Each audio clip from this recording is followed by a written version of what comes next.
Lingkungan bisnis terkait sosial budaya. Lingkungan bisnis sosial budaya mengacu pada aspek-aspek sosial dan budaya yang memengaruhi operasional dan kebutuhan bisnis. Berikut adalah beberapa elemen utama yang termasuk dalam lingkungan bisnis sosial budaya. 1. Nilai dan norma sosial. Setiap masyarakat memiliki nilai dan norma tertentu yang memengaruhi perilaku konsumen dan pekerja. Misalnya, di beberapa budaya ada penekanan kuat pada etika kerja keras dan disiplin, sementara di tempat lain keseimbangan kerja hidup yang baik lebih dihargai. 2. Demografi. Faktor demografi seperti usia, jenis kelamin, pendidikan, dan distribusi pendapatan memengaruhi pasar dan tenaga kerja.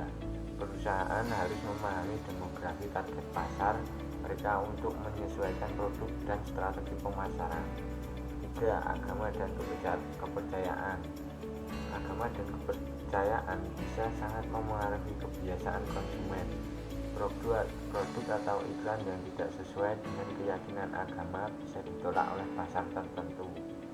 4. Gaya hidup dan preferensi konsumen. Gaya hidup masyarakat berubah seiring waktu dan dapat memengaruhi oleh tren global. Bisnis harus tetap fleksibel dan responsif terhadap perubahan ini. 5. Pendidikan dan literasi.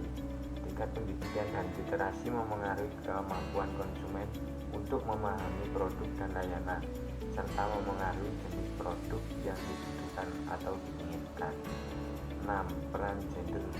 Peran gender yang berkembang dapat memengaruhi pasar tenaga kerja dan basis konsumen.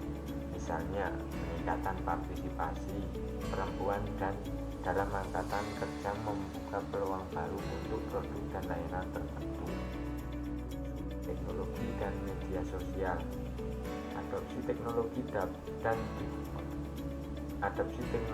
dan penggunaan media sosial yang tinggi dapat memengaruhi cara bisnis berkomunikasi dengan konsumen dan cara konsumen mendapatkan informasi dan membuat keputusan pemilihan. 8. Mobilitas sosial. Tingkat mobilitas sosial dalam suatu masyarakat dapat memengaruhi daya beli dan aspirasi konsumen, yang pada gilirannya memengaruhi strategi pemasaran dan pengembangan produk. Memahami lingkungan sosial budaya ini penting bagi bisnis karena bisnis dapat menyesuaikan produk dan layanan mereka untuk lebih sesuai dengan preferensi dan kebutuhan lokal. Strategi komunikasi dan pemasaran yang harus efektif mempertimbangkan nilai-nilai budaya dan norma sosial target pasar. Memahami norma dan nilai sosial membantu bisnis menjaga reputasi dan beroperasi secara etis sesuai dengan harapan masyarakat setempat. Dengan memperhatikan elemen-elemen ini, perusahaan dapat mengembangkan strategi bisnis yang lebih efektif dan berkelanjutan.